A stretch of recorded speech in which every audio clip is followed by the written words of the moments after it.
Jai Shri Krishna to all my viewers.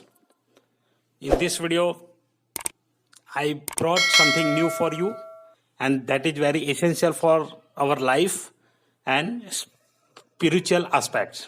तो सभी students और अभिभावक जो भी है, मेरे विद्यार्थी है, उन सभी को मेरा प्यार से जय श्री कृष्ण और मैरी क्रिसमस। आज हम मैरी क्रिसमस के बारे में बहुत सारी चीज़ें जानते हैं, तो वो मैं कवर नहीं करूँगा, लेकिन जो चीज़ हमें जाननी चाहिए, और जैसे आप टीवी देखें, इंटरनेट देखें, बॉलीवुड देखें, उसमें जैसे परोसा गया है वो चीज़ आधे से ऊपर की हम ये बोल सकते हैं कि मैनिपुलेटेड होती है। तो यहाँ पे मैं कुछ चीज़ें आपको ऐसी इस वीडियो के द्वारा पहुँचाऊँगा कि जो हमारे लिए बहुत ही ज़रूरी होती है। और जब हम डिसअपॉइंट होते हैं, या तो जब भी हमें ऐसे दुख होता है अंदर से, या तो कभी भी हमें लगता है कि अब ये क्या है, कैसे सॉल्यूशन आएगा, किसी भी प्रॉब्लम का सॉल्यूशन कहाँ ढूंढे, कहाँ जाए और किस तरह से उसका सॉल्यूशन मिलेगा, तो ये सारी चीज़ें एक ही किताब में है, और वो किताब है श्रीमद् भगवद गीता। श्रीमद् भगवद गीता के बारे में बहुत कुछ लोगों ने बहुत कुछ चीज़ें कही है, बहुत सारी चीज़ें लिखी गई है, और बहुत सारे लोगों ने ये एक्सपीरियंस भी किया है। लेकिन आज के समय में जो स्कूल एजुकेशन है, उसमें हमें ये कहीं देखने को नहीं मिलता है। ना तो हम प्राइमरी एजुकेशन में इसे पढ़ा पाते हैं, क्योंकि सिलेबस में है ही नहीं। और संस्कृत सब्जेक्ट जो है, वो Sanskrit subject as a third language पढ़ाया जाता है। तो इसीलिए ये बहुत ही ज़रूरी होता है कि हम उसको पढ़ें और समझें, ताकि किसी ने ऐसा कहा है, the Shrimad Bhagavad Gita is not the Bible of Hinduism but the Bible of humanism. मतलब सभी मैनकाइंड के लिए ये किताब है। और ये एक्चुअली जो महाभारत के युद्ध में अर्जुन की जो स्थिति थी उसके ऊपर बनाया गया है। उसके बारे में हम डिस्कस नहीं करेंगे। आपको अगर उसके रिलेटेड कुछ चाहिए तो आप कमेंट करके बताइए।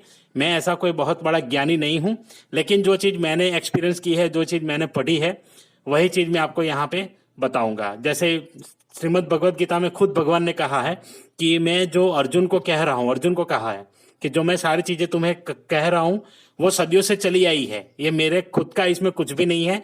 ये जो ऋषियों ने और जो स्क्रिप्चर लिखे गए हैं उसी का कुछ एसेंस है। ताकि ऐसा कहा जाता है कि अगर आप जीवन को अच्छे से जीना चाहते हैं, आपकी लाइफ को एकदम पीसफुल बनाना चाहते हैं, तो इसके लिए आपको वेदों का अध्ययन करना चाहिए। लेकिन वेद इतने बड़े हैं, इतने सारे लाखों श्लोक है उसमें, तो वो सारे हम नहीं कर पाएंगे। तो उसके बाद उपनिषद दिए गए। उपनिषद में भी ऐसा कुछ है कि वो भी बहुत बड़ा कंटेंट है। आज के समय की जो व्यस्तता है हम सभी की, उसके हिसाब से हम वो भी नहीं पढ़ सकते। तो इसीलिए श्रीमद् भगवद गीता दी गई है, जिसमें टोटल 18 चैप्टर्स है, 18 अध्याय है, और उस 18 अध्याय में अलग अलग श्लोक्स है। तो ये श्लोक कुल मिलाकर 700 जितने श्लोक्स है इसमें। तो इन सभी श्लोक में हम लाइफ में कैसे जिएंगे, कैसे हमें पीस मिलेगा, उसके बारे में बात की गई है। तो उसमें से कुछ यहाँ पे मैंने कोट किया है, कुछ श्लोक्स इस वीडियो में मैं आपको बताऊंगा जो स्टूडेंट के लाइफ में बहुत ही इंपॉर्टेंट है। और जो ऐसे महापुरुष है उन्होंने जो गीता के बारे में कहा है वो भी मैं आपको बताऊंगा। तो आइए शुरू करते हैं सबसे पहले महात्मा गांधी जी से। तो उन्होंने कहा है, the Gita is the universal mother, she turns away nobody, her door is wide open to anyone who knocks, a true votary of Gita does not know what disappointment is. देखिए कितना स्ट्रॉन्ग स्टेटमेंट गांधी जी ने दिया है कि श्रीमद् भगवद गीता क्या है, यूनिवर्सल मदर है, और उन्होंने कभी किसी भी व्यक्ति को ना नहीं कहा है, टर्न्स अवे। तो कभी ऐसा नहीं हुआ कि कोई भी उनके शरण में गया और उनको कुछ चीज प्राप्त न हुई हो। कुछ ना कुछ आपको मिलेगा, और आपको सॉल्यूशन जरूर मिलेगा। आपके किसी भी क्वेश्चन का हल इसमें आपको मिल सकता है, और आप जब पढ़ेंगे समझेंगे उसे तब आपको मिलेगा। अदरवाइज ये होता है कि जैसे हम किताब खोलते हैं, जैसे किताब खोलने के बाद पढ़ना शुरू करते हैं, और जैसे जैसे उसे समझते हैं तो आपको सारी चीजें धीरे धीरे समझ में आएगी। He ever dwells in perennial joy and peace that passeth understanding, but that peace and joy come not to skeptic or to him who is proud of his intellect or learning. It is reserved only for the humble in spirit who brings to her worship a fullness of faith and undivided singleness of mind.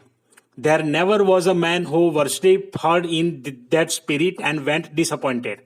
I find a solace in Bhagavad Gita that I miss even in the Sermon on the Mount, When disappointment stares me in the face and all alone I see not one ray of light, I go back to Bhagavad Gita. देखिए यहाँ पे कि जब भी मैं निराश होता हूँ या तो जब भी मुझे कोई आशा की किरण नहीं दिखती तो मैं सीधा भगवत गीता के पास चला जाता हूँ।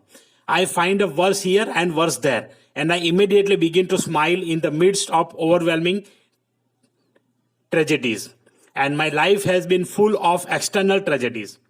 And if they have left no visible or indelible scare on me, I owe it all the teaching of Bhagavad Gita. तो यहाँ देखिए ये गांधी जी ने कहा है कि जब भी उनको ऐसा कुछ महसूस होता था तो वो वहां चले जाएंगे।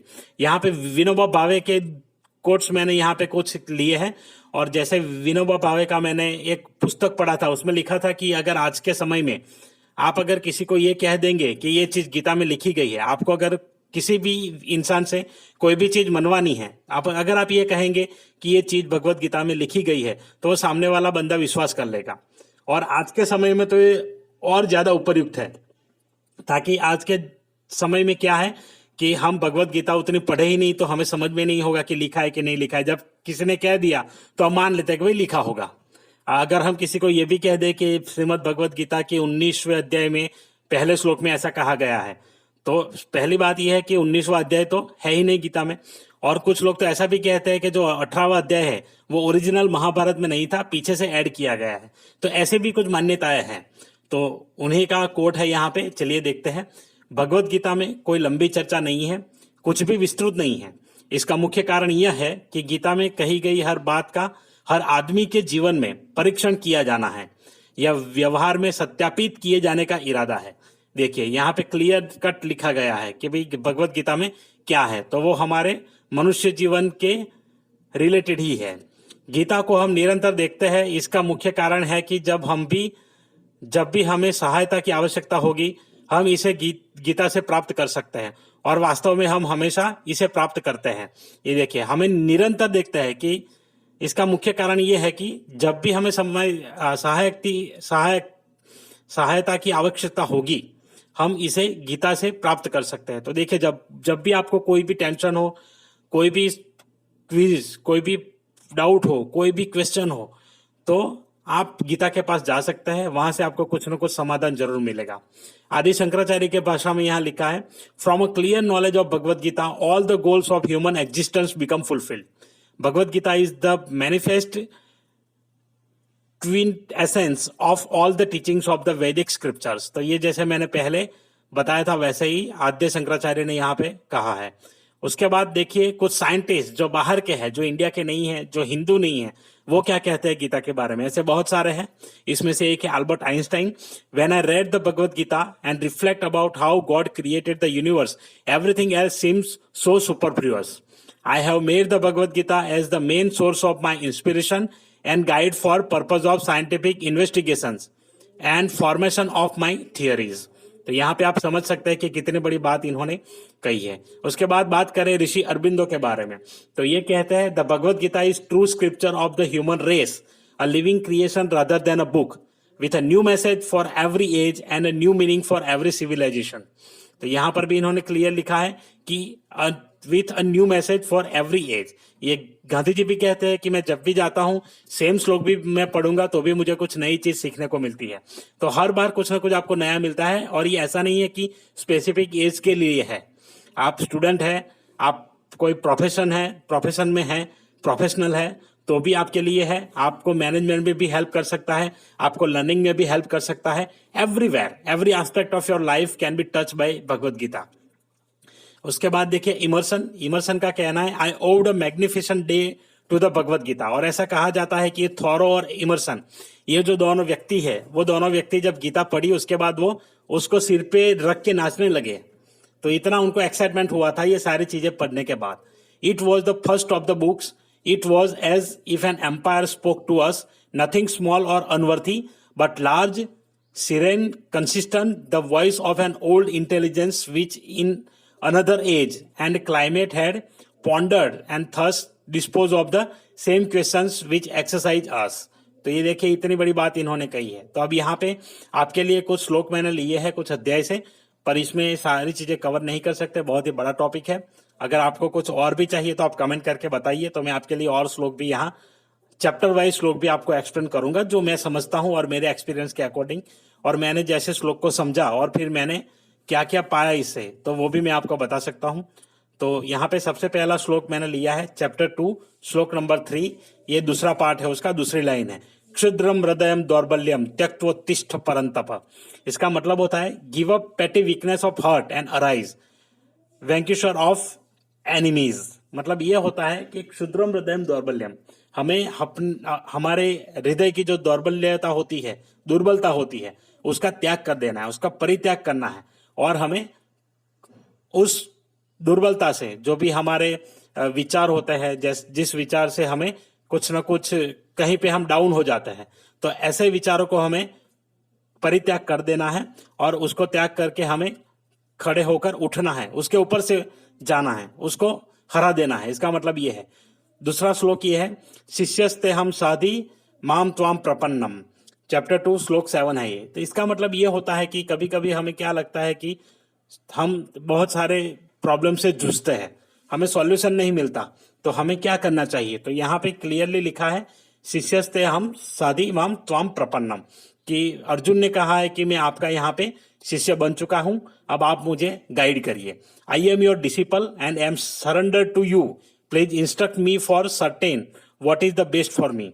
तो हम भी ऐसा कभी कभी मानते हैं और हम उन्हीं के पास चले जाते हैं जहां से हमें सॉल्यूशन मिलता है। अभी का ये है कि सबसे बड़ा गुरु अगर हम कहेंगे तो क्या है, यूट्यूब और गूगल।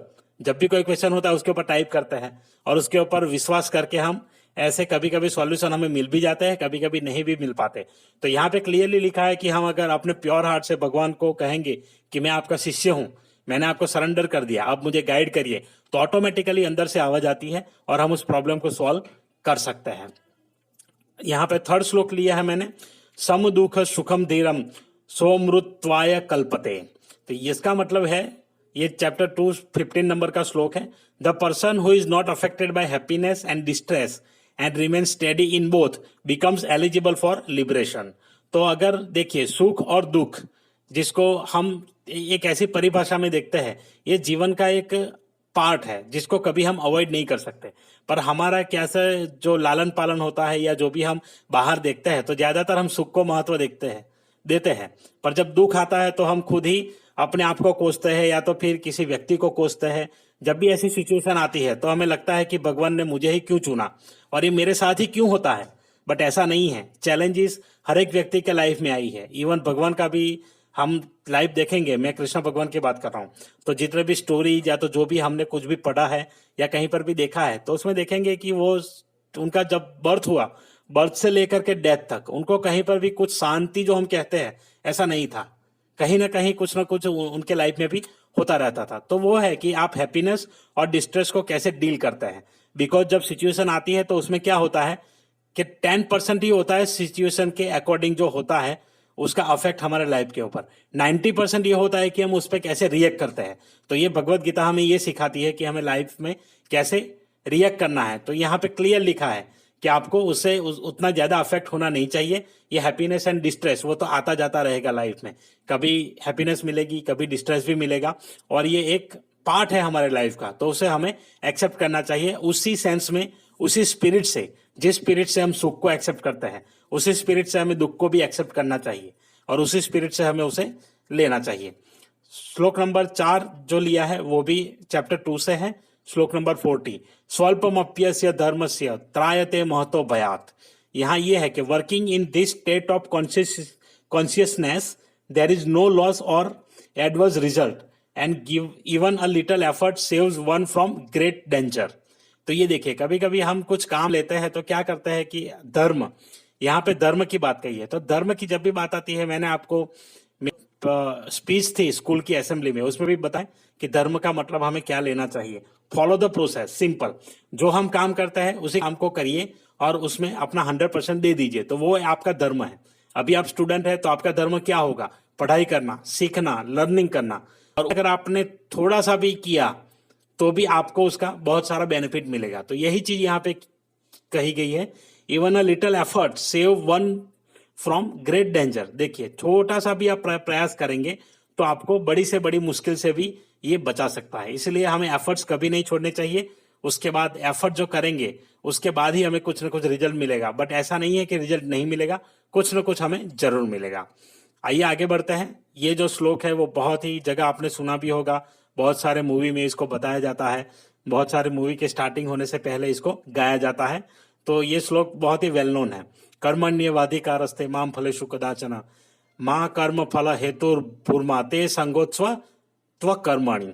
तो ये जो इसका मतलब है, you have a right to perform your prescribed duties but you are not entitled to the fruits of your actions. Never consider yourself to be the cause of the results of your activities nor be attach no inaction attach to inaction. मतलब ये होता है कि हम क्या कर सकते हैं। तो जैसे मैंने बताया कि आप एफर्ट्स कर सकते हैं, एफर्ट्स करने के बाद कुछ काम जो होता है वो हम कर सकते हैं। तो इसलिए यहाँ कहा गया है कि right to perform your prescribe duties. तो हमारा अधिकार है कि हम अपना काम करेंगे और काम अच्छे मन से करेंगे, but you are not entitled to the fruits of your actions. But हम रिजल्ट को ध्यान में रख के काम नहीं करेंगे। ऐसा नहीं है कि भाई रिजल्ट ऐसा आना चाहिए तो काम ऐसे नहीं करना चाहिए, मैं ये नहीं कह रहा हूँ। टारगेट हमेशा होना चाहिए, गोल हमेशा होना चाहिए, बट ये नहीं होना चाहिए कि मैं अगर काम करता हूं तो ऐसे ही रिजल्ट आएगा। और अगर रिजल्ट कुछ भी आ सकता है, ताकि रिजल्ट हमारे हाथ में नहीं है, रिजल्ट कुछ और सिचुएशंस या तो कंडीशंस और जो भी होता है उसके ऊपर निर्भर रहता है। और वो रिजल्ट किसके हाथ में है? Never consider yourself to be the cause of the result of your activities.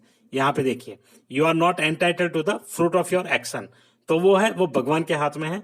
तो वो जैसे भी रिजल्ट उसने तय किया होगा वो मिलेगा। तो हमें हमारी एक्टिविटीज करनी चाहिए, काम करने चाहिए, रिजल्ट के बारे में बिल्कुल चिंता नहीं करनी है। और to be attach to inaction. और ये भी है कि भाई जैसे रिजल्ट आ गया तो उतना दुखी होने की जरूरत नहीं है। भगवान ने जो दिया है वो मेरे लिए अच्छा ही होगा। जैसे वो कहा गया है ना, जो होता है वो अच्छे के लिए होता है। तो आपको अच्छा ही रिजल्ट मिलेगा। तो हमें सिर्फ काम करते रहना चाहिए और उसके बाद जो भी फल है वो भगवान के ऊपर छोड़ देना चाहिए। तो हमें ऑटोमेटिकली अंदर से भी ये कॉन्फिडेंस मिलेगा और हम अच्छे से काम कर पाएंगे। उसके बाद देखिए, छठा श्लोक मैंने लिया है चैप्टर 3 से, 8 नंबर का श्लोक है। नियतम कुरु कर्मत्वम कर्म ज्यायो ह्य कर्मणा शरीर यात्रापि च तेन प्रसिद्धेद कर्मणा। तो you should perform your prescribe duties since action is superior to inaction. By ceasing activity even your bodily maintenance will not be possible. तो यहाँ पे देखिए ये क्लियर लिखा है, नियतम कुरु कर्मम त्वम कर्म ज्यायो ह्य कर्मणा।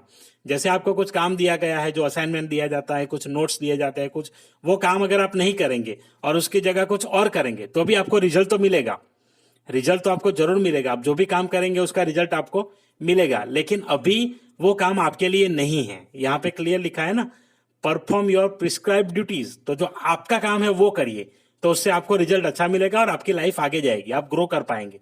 लेकिन कभी कभी हम कुछ और काम करने लगते हैं, हमारे मेन काम को छोड़ के कुछ और काम में बिजी हो जाता है। जैसे अगर हम प्रोफेशन में हैं तो हमें हमारी ड्यूटीज करने की बजाय कुछ और करना शुरू कर देते हैं, तो उसमें भी हमें कभी कभी रिजल्ट ऐसा मिलता है तो हम संतुष्ट नहीं हो पाते।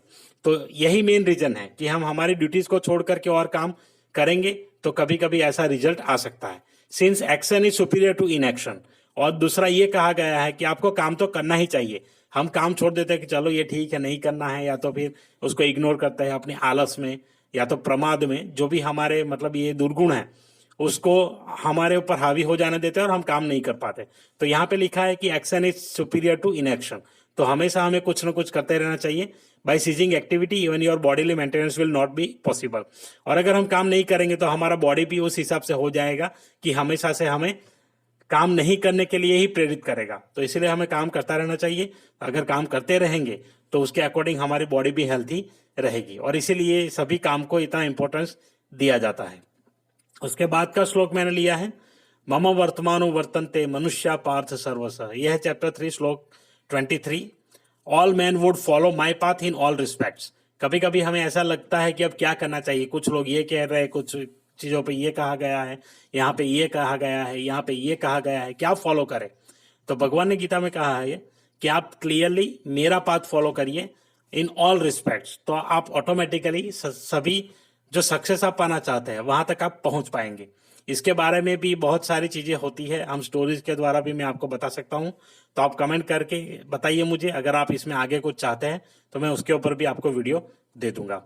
ज्ञानाग्नि ही सर्व कर्माणि भस्मसात कुरुते तथा the fire of knowledge burn to ashes all reactions from material activities. ये 100% ट्रूथ है कि आपके पास जब नॉलेज नहीं है और जब नॉलेज आ जाता है तो सभी मटेरियल एक्टिविटीज का जो रिएक्शन होता है उसको ये बंद कर सकता है। मतलब सब कुछ फायर ऑफ नॉलेज, उसमें उतनी ताकत है आपके पास। जो जैसे हम बोलते हैं ना कि कहीं अंधकार है या अंधेरा है, उसमें अगर हम छोटी भी चिंगारी अगर जला देंगे या जो हमारा माचिस की छोटी सी तीली आती है उसको जलाएंगे तो वो पूरे अंधकार को मिटा सकती है वहां से।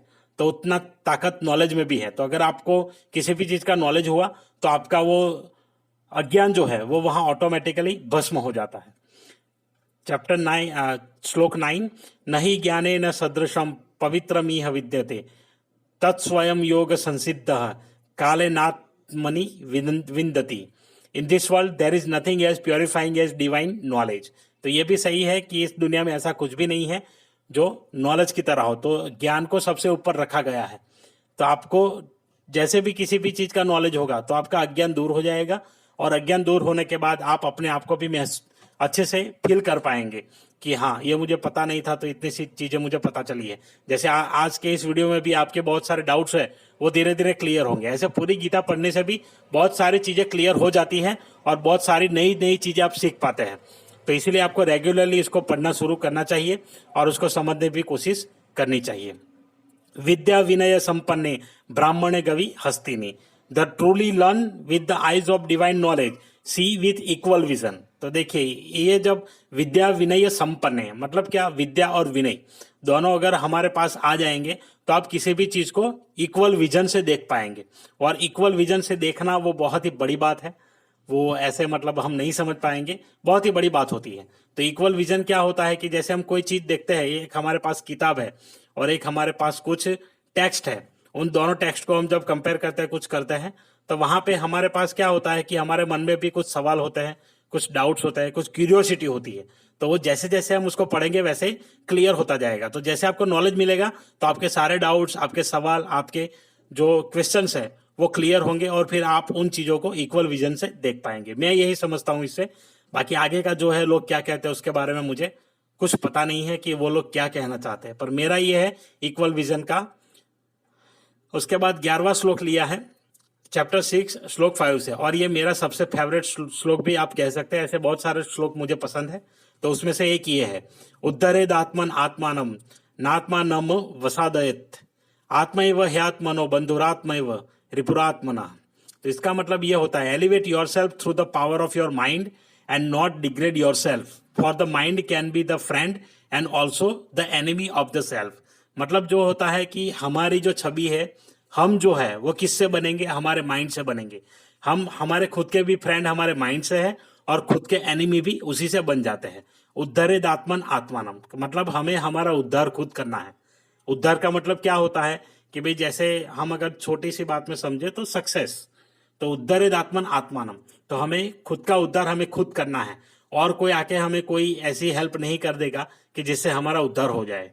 ना तो गवर्नमेंट, ना तो पॉलिटिशियन, ना तो कोई क्रिकेटर, ना तो कोई एक्टर, वो सारे जो है वो अपने अपने लाइफ में अपना काम करके आगे बढ़े हैं। तो वैसे हमें भी उनसे मोटिवेशन लेनी चाहिए, इंस्पिरेशन लेना चाहिए और फिर हमें खुद कुछ काम ऐसे करने चाहिए कि जिससे हमारा उद्धार हो। तो elevate yourself through the power of your mind, और वो कहाँ से होगा, माइंड से शुरू होगा। तो माइंड्स में जो चीजें हमने भरी है, ऐसी बहुत सारी चीजें हमने भर के रखी है, उसमें से कुछ चीजें हम निकाल सकते हैं अगर हम उसका अभ्यास करेंगे।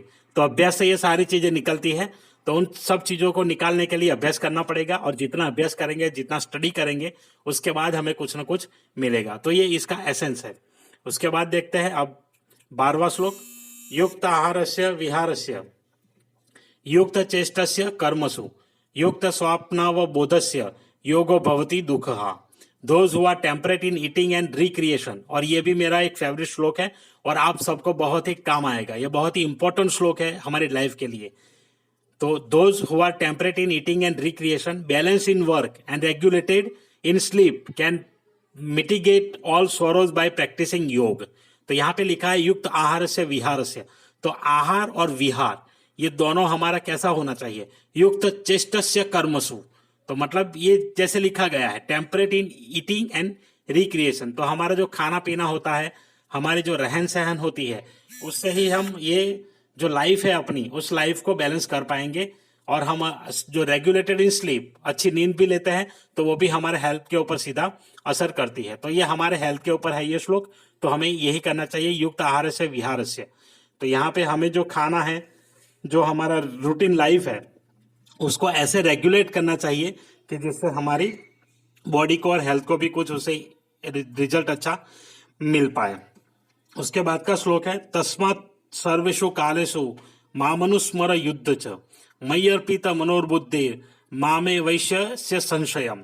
मतलब ये है always remember me and also do your duty of fighting the war with mind and intellect surrender to me, you will definitely attain me, of this there is no doubt. तो ये मतलब ये है तस्मात् सर्वेषु कालेषु मामनुस्मर युद्ध च। मतलब ये है कि अर्जुन को कहा गया है कि तुम्हें और कोई चिंता करने की आवश्यकता नहीं है, आपका मन और बुद्धि मुझे अर्पण कर दो और मुझे मेरा स्मरण करके युद्ध करो। तो अर्जुन को ऐसा कहा गया। तो हम कौन सा युद्ध करेंगे? हमारे लिए ऐसा कोई युद्ध नहीं है जहां तलवार या तो कुछ गांडीव लेके हम युद्ध में जाएंगे। लेकिन हमारा मेन क्या है? लाइफ ही एक युद्ध के समान है। तो उसमें हमें भगवान का स्मरण करके कोई भी काम करते रहना चाहिए। तो उससे क्या होगा? तो ये है कि duty of fighting the war. तो उनकी ड्यूटी थी फाइटिंग द वॉर, जैसे हमारी ड्यूटीज है वो हम परफॉर्म करेंगे, ऑलवेज रिमेंबरिंग गॉड। तो भगवान को याद करके करेंगे तो उसमें हमें सफलता अवश्य मिलेगी। With mind and intellect surrender to me, इसके साथ हमारे मन और बुद्धि को भी भगवान को अर्पण कर देना है। हम कभी कभी देखते ही है कि जाते तो मंदिर में हैं, लेकिन हमारे दिमाग में कुछ ऐसे ख्यालात रहते हैं, वो हर एक के लाइफ में रहता है, कुछ ऐसे ख्यालात रहते हैं। तो वो क्या हुआ? हमने माइंड और इंटेलेक्ट दोनों भगवान को समर्पित नहीं किया है। हम वहां जाएंगे तो पूरा ध्यान हमारा भगवान के अंदर ही रहना चाहिए।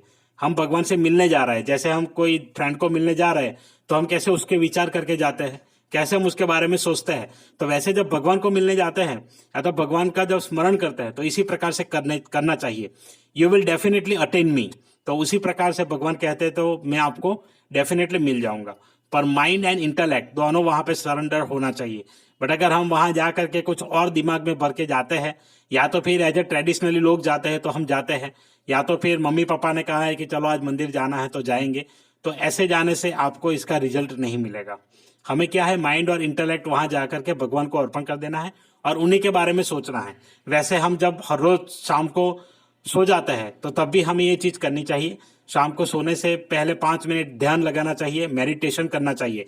अब मेडिटेशन में बहुत सारे टाइप्स है, उसमें मैं नहीं जाऊंगा, लेकिन आप सिंपली आंखें बंद कर लीजिए और आप जो भी भगवान में मानते हैं उनको आंख बंद करके सिर्फ उनकी जो मूर्ति होती है या तो उनकी फोटो होती है या आपके दिमाग में जो भी भगवान है उनका सिर्फ स्मरण करिए। ऑटोमेटिकली आपके कुछ जो चिंताएं हैं, कुछ प्रॉब्लम्स है, वो सॉल्व हो जाएगी और आपको अच्छी नींद भी आएगी। तो ये प्रैक्टिस आपको करना चाहिए। उसके बाद देखिए यहाँ पे ये लास्ट श्लोक था। तो यहाँ पे आशा रखता हूँ कि आपको वीडियो अच्छा लगा होगा। वीडियो अच्छा लगा है तो लाइक कर दीजिए। और भी बहुत सारे श्लोक है जिसमें मैं अगर कहूँ तो सर्वधर्मन परित्यज्य मामेकम शरणम व्रज, ये भी मेरा एक फेवरेट श्लोक है। उसके बाद है इतना सारा कहने के बाद भगवान ने खुद जैसे कहा है यथेच्छसि तथा कुरु, मतलब आपके दिमाग में जो आता है आपको जो करना है वो करो, ऐसे गीता में भगवान ने अर्जुन को कहा था। तो सिमिलरली ये चीज है कि इतनी सारी कहने के बाद भी आपको जो भी ठीक लगता है वो आप कर सकते हैं। यहाँ पे कहीं पर भी कोई भगवान ने ऐसा बोल नहीं दिया कि भाई यही करेंगे तो यही होगा। इन्होंने ये बताया है कि भाई इतने इतने ये तरीके हैं, इससे आप सॉल्व कर पाते हो कोई भी क्वेश्चन को, कोई भी डाउट्स को, और अपने लाइफ को स्मूथ बना सकते हो, अच्छा बना सकते हो, पीसफुल माइंड रह सकता है आपका। तो आशा रखता हूँ वीडियो अच्छा लगा होगा। वीडियो अच्छा लगा है तो लाइक कर दीजिए, अपने दोस्तों के साथ शेयर करिए और भगवत गीता को पढ़ना शुरू करिए और पढ़िए, अपने आप को थोड़ा सा आगे ले जाइए, स्पिरिचुअली आगे ले जाइए। ये लाइफ के लिए बहुत ही इंपॉर्टेंट होता है। वीडियो देखने के लिए धन्यवाद। Keep watching, keep learning.